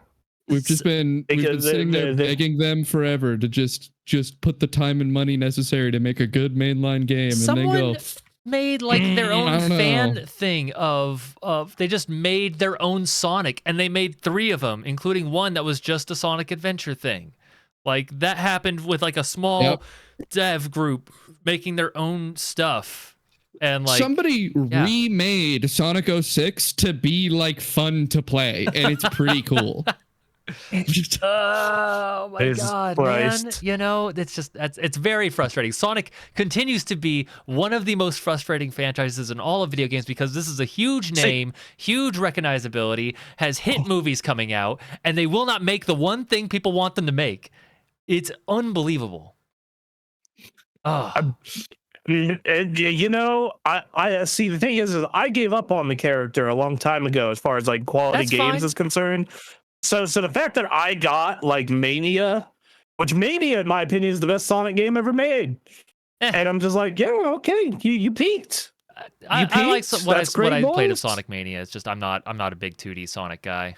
Closest I ever got was Advanced. I think the advanced games are good, but not like in a like I'm thinking real hard kind of way. Hold right until I can't physically hold incredible. Right. You know, so I just think there's something interesting and unique with Adventure. Takashi Iizuka in an interview was asked, a separate interview from the one we're talking about for this story. He was asked, hey, what is the most requested feature for a Sonic game that you get? And he said unequivocally, no hesitation, easy answer, a Chow Garden. He said, I've been asked for Chow Garden every single game that we have made since Adventure 2. And then they said, do you have any plans to reintroduce a Chow Garden? And he just said, no. He didn't say, maybe. He didn't say, think about it. Just no. Unbelievable. See, Duncan, I don't think you want an actual new Sonic game. I think you just want a Chow Garden game. You want to talk about your fucking always online. You want to talk about your casual, like make stuff live service and like your chill ass game. There is a whole generation of people waiting for this to be on their phone, man. If you want a money printer, like a certified money printer, you do a Chow Garden game for PC and Switch. Like you will print money forever. And what you do is you open up. It's free to play, of course, and then you have cosmetics. You don't do any of the stat stuff really. Do it. Just cosmetics for chows and your garden are what's in the store. If you make a fucking Animal Crossing Chow Garden in Sonic, and if they capitulate, if they feed the hungry, ravenous hordes of weirdo Sonic fans, and they let you make an OC fucking create a character to run around your Chow Garden, with all the other characters going around, and it's like a little Animal Crossing where you manage your little garden, they would have more money than God. It would be insane. Just all right. Okay. So we have 40 minutes left for this podcast. We're gonna get to these news stories. We could talk for another half hour about Sonic shooting itself in the dick over and over and over again for decades. Let's get to the next. Let's get to the next freaking story. God damn, that pisses me off. Yo, dog, Monster Hunter. Monster Hunter Wilds next update adds. How do you say this? Lagiacrus. Lagiacrus. That sounds much better. The Lagiacrus. I love this. So the Lagiacrus is the monster that made me play Monster Hunter. Oh. The thing that introduced me to Monster Hunter is that when I was a teenager, I'm talking like I think middle school. I'm pretty sure I was in middle school. Yeah. The Game Grumps played Monster Hunter 3 Ultimate multiplayer together, and they did like a little 4-episode series where 4 of them got together and they grinded up for the ultimate goal of beating the Lagiacrus. And they had this thing where this intro and they would say the Lagiacrus, and I'm like, oh, that game looks good, and that's why I started playing the game. And the Lagiacrus was by far my favorite monster in the whole game. It was great. I loved it. It's a good monster. It also was fundamentally tied to the worst mechanic they've ever introduced and have never once touched again, which is underwater combat. Yeah. Which, if I just saw this video here, I saw some people diving underwater to fight. So yeah. They have said that there's not going to be underwater combat. There's just going to be a section that is underwater, like a chase or something. Piece. All right. But, the underwater combat in Monster Hunter 3 is so bad. It's insane. And the Lagiacrus is obviously a water monster. It's a monster. You fought it primarily in the water. And so it's never come back since, because like half of its entire fight took place in a thing that they were like, we're never touching that again. So it's really great to see the Lagiacrus coming back. Yes. Has anyone besides me played like Monster Hunter in the past month? No. I in fact just uninstalled it yesterday. Oh man, I see. This makes me want us to get a pasta together for it. Play the new monsters. This thing looks sick. Yeah, if we were to make a night of it, I could see myself pulling it back up. Especially now we got layered weapons. They allowed us to put skins of whatever weapon we want on our weapons. That's nice. Oh yeah, there you go. And then they partner with Fender for a Fender emo. I don't know. Yeah, very strange. But this I think cool. I'm probably, aside from maybe if someone's like, hey, let's have a thing of it, I'm probably not really going to touch the game again until the big super re-release that makes sense. Update. Like a year or two. That'll hopefully fix the PC performance. I don't know. It'll probably kill the PC performance again, like the same way. I'm talking like an Iceborne or a Sunbreak. You know, the we put a second game in this game and fuck the game up again. So the thing is though is like right now Wilds like on the PC version is in a bad enough place where they're like literally having to explain to people how to delete your shader cache. Right. But I think that they're probably going to address that before their next major release. Like for the game. I think that it's going to be not even like they'll probably publicize it, but it's not going to come with a content drop. It's going to be like we're doing our content drops on the schedule that we intended, and in the background of that, we're working on a major fix update that just fixes a lot of things, and maybe it's going to come with like a monster to fight. Fair. Yeah. I hopped back into it with my girlfriend sometime earlier in the month, and I had a great time. It actually made me want to like invest more time in the game because I was enjoying myself so much. I also did the Street Fighter collab because I'm a sucker, and then I saw the grinding I'd have to do to get the Akuma costume, and I'm like, this isn't worth it. How much grinding? Like, if it's just playing with us, then maybe it's worth it. I mean, yeah, if I was doing it with you or I was doing it with her, like, yeah, you need to farm monsters while doing this thing, I'd be like, okay. Is it just too much? Yeah, it's just a lot. Like, you have to get a lot of this one currency to make the Akuma outfit, and I'm just like... And the question is, are you going to play it for very long after you get the Akuma in? Right, that too. Like I am very much once I've seen a monster once or twice, I'm good. Right. With the exception of, like, if there's an armor set where I'm like, oh, fuck. Then I'll do a whole bunch, but... Yeah. After we played Wilds before, I went and I revisited World, and I played through all of the base game of World again, and then some of Iceborne. I didn't get to finish Iceborne just because I burnt myself by playing like 50 hours of world. Yeah. Yeah. But Iceborne's incredible. Iceborne's super cool. It does ruin some stuff about the game and fucks with the base game in a way that kind of sucks with the grapple claw that they add. But it's super cool and so much harder. Like, yes, by an order of magnitude more difficult than base game world, and I'm waiting for that to happen for like Master Rank coming out for Wilds is what I'm looking for. I think it came out. Did they? No, hold on. No, I might be wrong. I remember it would be $50. It would be a whole release. Okay, no. Yeah, all right. There we go. Yeah, for me, I've been enjoying the easier setting mainly because I've played with my girlfriend and she's kind of new to Monster Hunter as a whole, so it's been a nice like easier experience, I feel. I mean, I'd say base game World and Rise are also both easy. It's like Master Ranks are insane. Sunbreak and Iceborne are both ridiculous.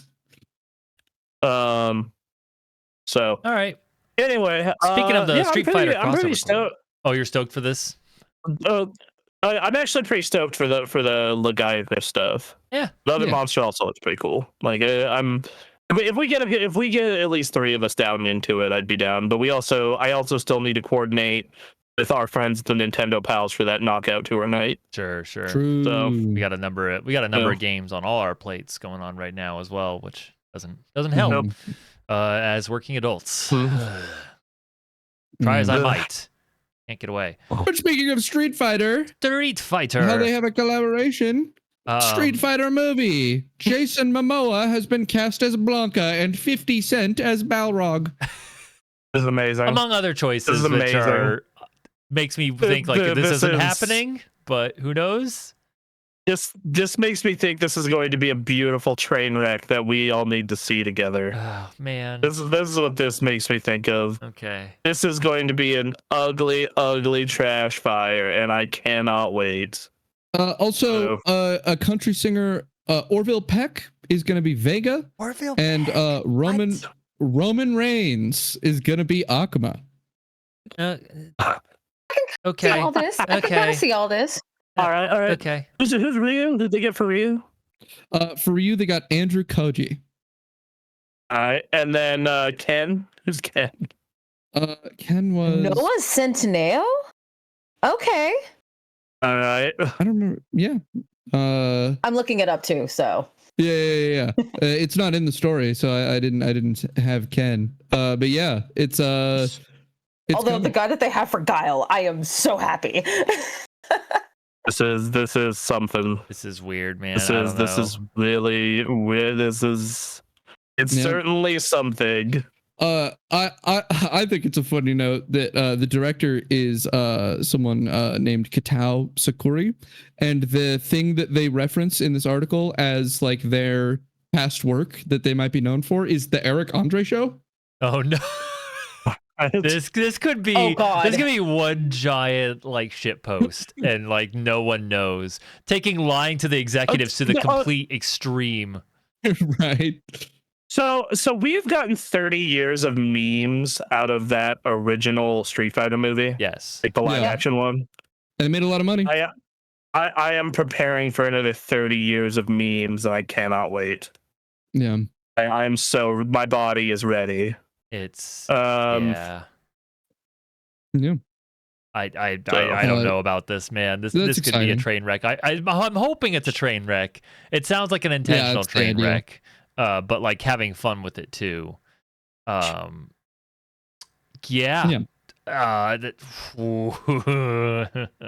mean, I've played World Tour mode. I don't think you can play Street Fighter series. Then again, I've also watched Street Fighter 2, the movie, the animated movie. And that's actually pretty good, and it is fairly serious. They can do serious, and the thing is, they often do. I think a world tour approach would be fantastic. I think that would be great, where it's kind of tongue in cheek, and it is just the guys existing in the world, and then fighting happens. That'd be cool. I'd be into it, but yeah. All right, we'll just see what happens with that. Keep an eye on Let's that see what happens. as we go. Alrighty. And we'll roll it into the next story. Yeah, let's get back into Remedy. some serious stuff here. Yes. Sorry, we had a couple of clown shows there. Ooh. Remedy crosses 1 million players on FBC Firebreak, their live service shooter set in the Control Alan Wake universe. It came out June 17th on PS5, Xbox, and PC. They have hit 1 million players, though they say we know we have a lot of work ahead and we're super motivated about it. We have a lot of exciting things cooking for Firebreak players. More about that soon. It currently sits on a 65 on Metacritic. Yeesh. And it is mixed on Steam. 67% are considered positive. SteamDB has the game's peak of 1,992 players. And the 24-hour peak as of the time of this article was written was 169. I feel a lot of those million players are people playing it on Game Pass or PS Plus. Sure. Because this surprises is me. So I heard nothing about this game. Right. This is my first time hearing its name. Like, was reading this story. This was shown on like multiple showcases. I think we watched this in one of those showcases we watched. Not me. I wouldn't be surprised. I just don't. If I did, in my eyes, out the other eye, like a big U through my brain. So I played this when it came out on Game Pass. I want to put more time into it before I give a final judgment. But it does kind of give the vibe of something like Call of Duty Zombies. Like you have things you need to maintain. You fight zombies and other paranormal creatures. Like it's very much, hey, do you want paranormal co-op shooter with classes and mechanics? I think my issue here is it just doesn't feel like there's any sauce. And I think a lot of the sauce that is in Remedy games is not here. Right. Because a lot of that is narrative and set pieces and story, just like the way they set things up. I don't know. It's, in my opinion, this is the definition of a 3 out of 5 to 7 out of 10 shooter. Like if you can get 3 friends, you'll probably have a really good time. But I don't think it's anything special and it's anything to get really excited about so far. It's free on Plus. That is true. I think what you were saying, Duncan. I know I'm almost certain that we've sat and watched this, but like just looking at this image, I'm like, and I'm saying this is a testament to how little it put an impact on me. The art style that they've chosen compared to Alan Wake and Control, and then you look at this and it's like this could be anything. So different. This could be anything. Yeah. I don't even know, man. Like. Yeah. Like it doesn't have a lot of the art of those two games either. So it's like it almost feels like somebody who has invested in the studio was like, hey, you need to make a live service game. And we put a lot of money into you, so make a live service game. And they're like, fine. And so they did. And like, yeah, the environments you're in kind of look like the FBC, the Federal Bureau of Control, but like otherwise, like, yeah, you'd be really hard pressed to say this is super heavily linked to those things, unless you like really played a bunch. And I'm a big fan of those games. Like, I think Alan Wake 2 is one of the best games ever made. But yeah, no, it's a real hard sell. You know, and they can improve it like most live service games do, and people get really into it. I do think that there is like good bones here for a good co-op shooter. And I think if you're just like tired of zombies or Left 4 Dead, like you'll probably really enjoy it. You know, like if you want a different flavor. It's surprising that it's so successful given how panned it is right now. I think that's because of the Game Pass Plus. Yeah, it's just even being on Game Pass, I'm surprised that so many people are like, all right, well, I'm going to play this regardless of the fact that it's a lot of people don't like it. It still hit 1 million. I think that is how people really like Alan Wake and Control. And they want to see more in that universe. One way or another now, it's a success for Game Pass. That's good. Yep. 1 million people playing your game means that Microsoft made a good deal in paying you to put it on Game Pass. Yeah, and I really actually hope this game does improve and get a real rock solid community around it. Just because I want that studio to be able to make Control 2 and Alan Wake 3. Yeah, hopefully. That's kind of why I played it. I was just like, this counts as a Game Pass download. They're going to get some money out of that. I'm going to play this and give it a shot to go ahead and, make sure that, like, I have bought multiple people Alan Wake 2 and Alan Wake 1. I cannot tell people enough good shit about the Alan Wake games, and to a lesser extent Control. I like Control not as much as I like Alan Wake. Sure. But yeah, so. I don't know. If you're a big fan of this franchise, then I could see how you might be into this. But like, I don't know, the way they went about it. It's aesthetics, how they're advertising it. I don't know. It just feels different from what you would expect from Alan Wake and Control, and it veers more towards like, yeah, other than like clearly there's a lot of money being put into this game and a lot of developing power. It feels like it could be a bunch of games. Right. Yeah, I like if you told me, hey, they're like visually doing a different take on zombies and like adding some paranormal stuff, I'd be like, yeah, okay, Right. sure. I hope it does well. Yeah, I'm gonna put some more time into it. But I'm not like super over the moon about it so far. Right. All right. Well, that's that. FPC Firebreak. We'll keep an eye on it. Yeah. Next story is Nintendo. Yo, here's something. Oh, y'all want to play some Super Mario Strikers? Super Mario Strikers coming to the GameCube library next week. Yeah. Here's my experience with Super Mario Strikers. I loved this game growing up. Mm-hmm. Unfortunately, I traded my copy of Super Smash Bros. Melee for a copy of Super Mario Strikers. My mom, she went, "Oh, you want this game? Sure, just make this trade." And I didn't know what I was doing, so I was like, "Sure, I've already played Melee." And then I lost. Wow. I lost it. So I remember renting this game from Blockbuster and having a good time with it, and then not playing it again until we were at TGA and we needed a game for that week's 60-minute access, and we're like, let's just do a retro game. And our friend Greg brought it over, and we had a great time. Yeah, it's super fun. Speaking of games that we could totally absolutely get together to do something with, sure, this is a really good multiplayer game. Yeah. And it's gonna be online. It's gonna have online. That's cool. Yeah, all of those MSO games have that like peer-to-peer online setup thing. That's nice. That's good. There's not much more to say to this other than, hey, this is a really good game that's coming to Switch too. It gets us closer to Pokemon XD Gale of Darkness and Coliseum coming to the game. Yeah, so there's actually a leak. Supposedly the next Nintendo Direct is going to be in July. And supposedly Pokemon Coliseum is going to be shadow dropped in July or during the next Nintendo Direct, along with Animal Crossing being announced for next year. There's so the person saying this is Wood Hawker over at Beat 'em Ups, and he tends to be pretty accurate on the ball.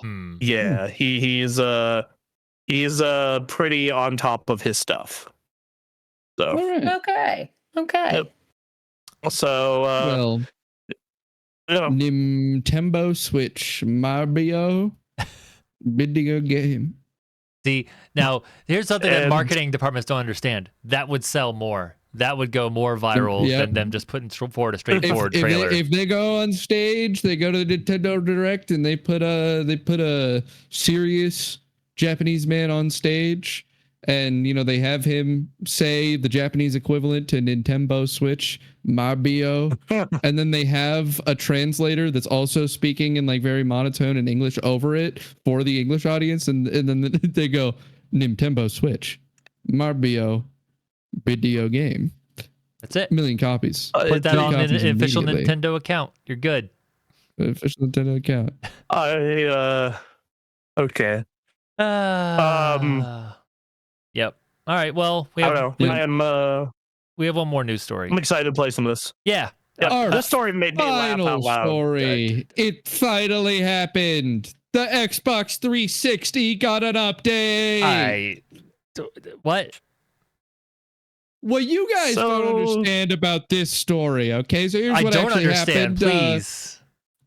Microsoft went, we're missing out. We're missing out because it's Xbox 360 summer. It's Xbox 360 summer. People are playing on their Xbox 360s right now. Oh, yeah. We got to put some ads on the 360. So they updated the homepage of the 360 because the homepage of the 360 was broken. It had two major problems. It had that the space that was normally ads for the store, for the Microsoft store, that was broken because the Microsoft store doesn't exist on 360 anymore. Right. And then the display for the art for video games on like the game that's in your console right now thing, that was also broken. Oh, well, that's a problem. It was showing it was showing all blown up. Yeah, blown up stretched images for the game's art for the launch thing. So they fixed both of those things by putting a permanent ad for the Series X and Series S, and then just fixing the way art displayed on the launch screen. Fine, I guess. I just so I love the idea. I absolutely love the idea of someone who like they're either broke or they just weren't that involved in video games. They just don't like new games. Has been playing 360 since 2005. Right? Like they bought a launch 360 and it didn't break. They somehow had it since 2005. And now 20 years later, you see this ad and they're like, yeah, maybe I should buy a new Xbox. Right. What's this thing? I What's this thing they're advertising? Never heard of this.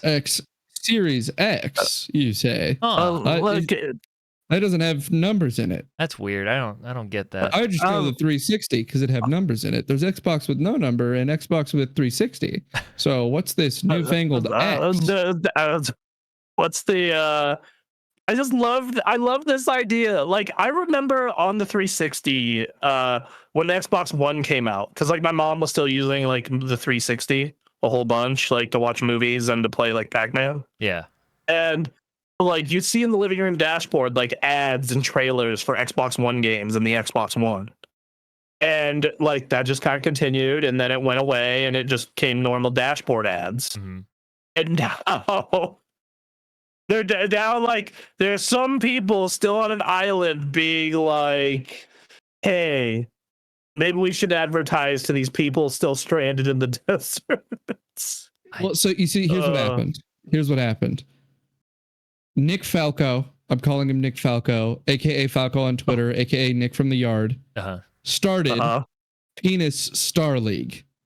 Okay. All right. Okay. He started Penis Star League, PSL, which is an invitational tournament that takes place in a warehouse that has a ton of Xbox 360s that have all been hacked. They've been modded so that he has learned to mod Call of Duty Modern Warfare 2 and Black Ops 1 to make the competitive mods that people use on PC work on a 360. And then he has gathered people to play Modern Warfare 2, Halo 3, and Black Ops. You can't play Halo 3 anymore, but you go on. But they're playing at LAN. You can still play at LAN. You can play LAN. You're right. They're literally daisy chaining 360s.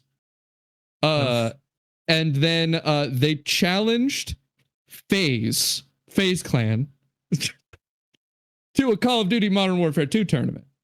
And then FaZe Adapt, among the only members of FaZe Clan left from when they were actually a Call of Duty Modern Warfare 2 trickshotting guild. FaZe Adapt got trickshotted by Nick in the airport level. He did a 360 no scope weapon swap with the kill cam which they had agreed beforehand. If anyone pulled off, they would get $1,000. So he did it. He did it for the band. He won the band. It was a legendary moment. And then Microsoft went, that's Xbox 360 Summer. Clearly, he just said it. He said it's Xbox 360 Summer. So everybody must be on their 360s right now. So that's a market we need to address. So I actually do like that they've unruined the UI. Yeah, Like there used to be a bunch of apps and store. Like it's actually like really clean now, so that's nice. Yeah. There's a whole Reddit thread about this. 20 years later, after its launch, Microsoft is hell-bent on changing the UI. That is the most Microsoft thing that Microsoft could do. Right. So it's I just love this idea of someone never left the 360 and just 20 years later is just like, it's time. What else Time do you to move need? on. It's got all those games on it. I mean, like, how many games did release in the US on 360? I don't know. I know a bunch of the indie arcade games are like 2000. lost forever. Like a ton of those games are unexisted. They have been unmade. Yeah, like you have to find them through piracy or Steam or other ways. Though, interesting enough, someone did find a workaround for games that are backwards compatible on Series S and X, where you can still buy them for 360. So what you have to do is you have to go on the Xbox website, buy it for your account, and then it'll still work you'll still be able to download it on 360. Are you telling me that there's a way that I can go play Xbox Avatar, learn the ABCs in the modern Probably day? not. Probably Damn not. it. That one, no. Fuck. But if you want to play like Explosion Man, they got you. Fun fact about me. I was all 20 of the world leaderboard top spots for Baby Maker Extreme 2 on the Xbox Indie Arcade. What? So, what's the I am gameplay of just- this? So you're a baby and you're getting born. Okay. All right. So weirdly enough, you're not a baby maker. You're a baby. Yeah, this is you already against the concept that the name sells you on, but whatever.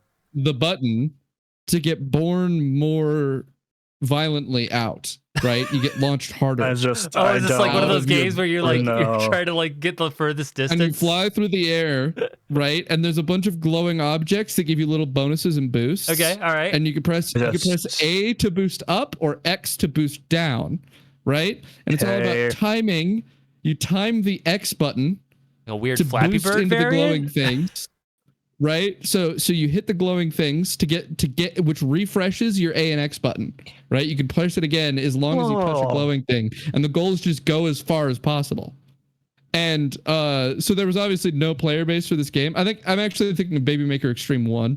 There was a sequel, but I just dominated the entire world leaderboard. Well, because I got a world leaderboard spot, and for some reason it had a world leaderboard it worked. And so I was like, all right, I'm gonna sit here and do that, because if you got second place, it would just display your name again. Yeah. So I just made the entire list me. Yeah. I pulled up the Xbox. Go ahead. I pulled up the Xbox 360 backwards compatible list, by the way. Right. I know. Baby Maker Extreme not on there? That'd be crazy. No, but if you can go track down a physical copy of Are You Smarter Than a Fifth Grader, that's backwards compatible. Let's go. Good. Unironically, I see streamers still play that. Cabela Alaskan Adventures, that's backwards compatible. We needed that one. This game called Aqua it looks like it's a sub on the cover. Yeah. Okay. If you need your easy 1,000 points, Avatar's still got your back. Hey, let's go. Right. Need those gamer scores. Quality indie games like Band of Bugs, an Avatar game. Band of Bugs. Band of Bugs. Yep. A lot of these games, there are a lot of actual good games on here. I'm actually just trying to look for trash. Sure, yeah. Like, Where's Zombie Estate 2? I don't know. That's gonna be last because I'm going through alphabetically. So yeah, I'm actually at the point where there's like a lot of really good games on here. It's unfortunate some of these you have to get physical, like Deadly Premonition. Where is Fortress Craft? Why haven't they ported Fortress Craft? I'm about to get to the Fs that might be here. Give me a minute. It's not, but a game called Flock is. Oh, Flock. Okay, good. At least we got Flock. Fable Heroes and Flashback. Oh wait, hold on. I have the ultimate game here. Funtown Mahjong. Oh, Mahjong. Game called Fuel. Just called Fuel. Yeah, I know Fuel. No. I know Fuel. Fuel's actually legitimately an important game for game history because it's that game with the stupidly long map. I watched a lot of videos of Achievement Hunter sitting there for like 14 straight hours playing Fuel. Golf Tee It Up. Golf Tee It Up.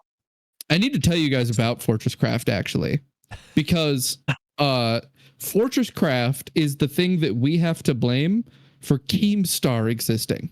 Okay. I don't want to know anymore. I don't want to know anymore. Well, you know how he's rich? He just has like a ton of money. Yeah. That's because Minecraft took a little bit to get ported to the Xbox.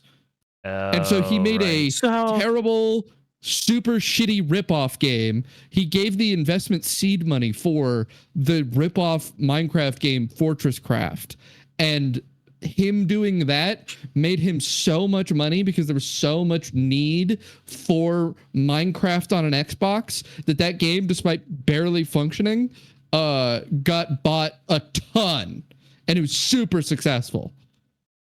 Unfortunate. So Greg Hastings Paintball 2, not Paintball 1, Paintball 2. Oh yeah. Well, get the most up to date one. Yeah. You gotta have the best one. There's a game just called Interpool. Sure. Interpool. What's Interconnected pools. Sure. Let's see. Mad Balls Babbo Invasion. Mad Balls Babbo Invasion. Avatar. A classic, an incredibly important game. Yep. Let's see. Mars Warlogs. Okay. All right. It's all right. I have one more page of this shit in me that I'm gonna fucking call it. Some of these I imagine were real easy ports, right? Yeah, I think it was probably that the actual backwards compatibility is like almost all 360 games that could have been downloaded digitally are probably capable of it. There's probably an emulator running when you turn these games on, so that it's literally just a case of they need to give permission. Mm-hmm. It's a rights thing. Yeah, from my understanding, that's exactly what it is. Is like Phil Spencer said, the reason that we stopped is because companies stopped giving us rights or didn't have the rights to give. And that's also why some of these games only have disc rights. So that's why, like, you'll see some of them on here, the list that it does work, but you need a disc for it. So let's see. Good to know Ridge Racer 6 is backwards compatible. Sure. That's a good game. Let's see what else we got on here. There's not as much trash in the S's so far. That's good to know. I'm not surprised. Yeah, well, that's it's good, but Sensible World of Soccer. World of Soccer. Ooh. That's what I know. That's the news. That's the news. Xbox 360. People are still playing it out there. It's a cool Xbox 360 console. I like summer. the 360. We'll do a segment on the 360 when its 20th anniversary rolls around in a couple months. Be a good time. Oh, that's right. Yeah. Good Lord. That's why it's 360 summer. Real quick, we got a few minutes. What y'all been playing? Anything? Ultra Kill. I mentioned that. Yes. Yeah, I've been working my way through the prettier, better running version of Link's Awakening, and I'm almost done. And I'm like at the point where I'm like considering booting up Wind Waker, and yeah, I'm just turning this into Zelda summer. I've done Breath of the Wild. I'm done Link's Awakening. Yeah. Let's do I'll do Wind Waker. All right. You know, Zelda Picked up some summer. games on the summer sale from Steam. I picked up. Yeah, I did that too.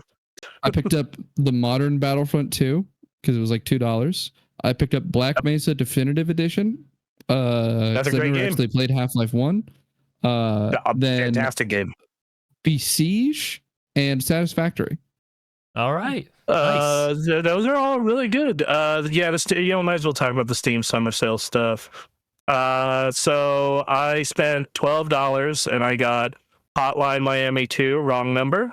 Cool. Jurassic World Evolution 2. Okay. Halo Wars Definitive Edition. Nice. And all that was $11 and change. I forgot. I need to buy Crypt of the Necrodancer. They're about to have a big VTuber. They're about to have a big VTuber collaboration. I need to get it. Hey, that's They have Hatsune Miku. I'm buying it right now. It's a really great game. I played it back when it was on Vita. That's why I bought it. I've gotten really into Splatoon. I've gotten really good at Splatoon. Mm-hmm. At least in regular battle. Right. Like I'm almost always top 2 on my team. I finally found the gun gear combo I like. Nice. And then continue my way through Expedition 33, which once I finish it, Anthony and I and Em, if she's done by that time as well, will be doing a spoiler cast on it because it's so fucking good. It's so fucking good. Expedition 33 is something that everybody should play. It is an amazing video game. I intend to check it out. So, Death Stranding came out, and none of us have played it yet. No, so not yet. we I have bought to it. talk about it. Here's my copy. There it is. I paid for it. It's just on my list of things to do. I don't own a PS5, so I'm sorry. I'm trying to. It's okay. We also made the Xbox mistake. It's okay. Okay, it's a public thing. I also finally framed some art. Now I just need to hang it. Yeah, you do. Nice. Oh, you're disappearing into the Matrix code. I like how it fogs away. It can't. It knows the technology knows. Oh, Mario thing. Gotta hide this. It says Mario censor it. IP Unless protection. this podcast gets taken down. Yeah. Yeah. I'm in the middle of trying to just restructure my entire daily life, so trying to fit video games in right now is tough. But man, this summer sale is gonna claim some dollars from my account. I can tell you right now. I'm very lucky that I'm at the point with my Steam library where I'm like, I own so much shit on Steam that all the stuff that is $10 or less I own it. Essentially, yeah. Nice. Like the only thing I'm looking at this sale that's left that's under $10 is that Crash trilogy is pretty good. Sure. That's $4. Yeah. And then I was looking at Borderlands 3 and I'm like, I heard Borderlands 3 is trash, but now I can confirm if it's trash or not. True, very true. Exactly. So it's for $3 to find out. Yeah. To satiate my curiosity. I'm looking at that new RoboCop game is $5 right now instead of 50. Oh. So, if you want to play dwarves in Total War Warhammer 3, they're 50% off. All right. Better yet, Binding of Isaac Afterbirth is 51% off. That's fucking incredible. 51%. Okay. 51%. But Afterbirth is really fucking good. I love Binding of Isaac. If you're one of the 5 people on this planet who don't own or haven't played Cyberpunk, it's $21. Right. Yeah, and Phantom Liberty's also on sale. Expedition 33 is $5 off. Yeah. Yeah. Save $5. There you go. A ton of games out there. If you're listening to this podcast, you probably are looking at your Steam page right now, looking at stuff. So we're gonna leave you to it. We got a whole nother week of video games to play and talk about. So we're gonna be having videos coming out over the week. If you missed this full live show, then we're obviously broadcasting we're gonna be releasing the full episode later, and then we're gonna have specific segments later, and then we'll have other stuff out as well. We have a Discord. If you want to join us on the Discord and talk video games and everything else with us, we're there. And we have social media accounts. You can reach out to us there if you ever need to talk with us. So, other than that, I think that's a show. I think that is a show. Woo! All right. Yes. Yeah. Subscribe to the YouTube, or I'll set myself on fire in front of the Sonic dev team. I mean. Yep. We're also working on edited videos, but those are going to be probably another week. So we're gonna keep working. Yep. All right. We're working. We're proud we're working. Go watch Anthony's Oblivion review. Not enough of you did that. Yeah. Good review. Also, we got a Steam group that you should all join because we need more people to join that. Yeah. So please do. Find the Super Gamecraft Steam group. We're there as well. Yep. So anyway, thank you all for hanging out with us. We're getting out of here. Go. Bye. Bye.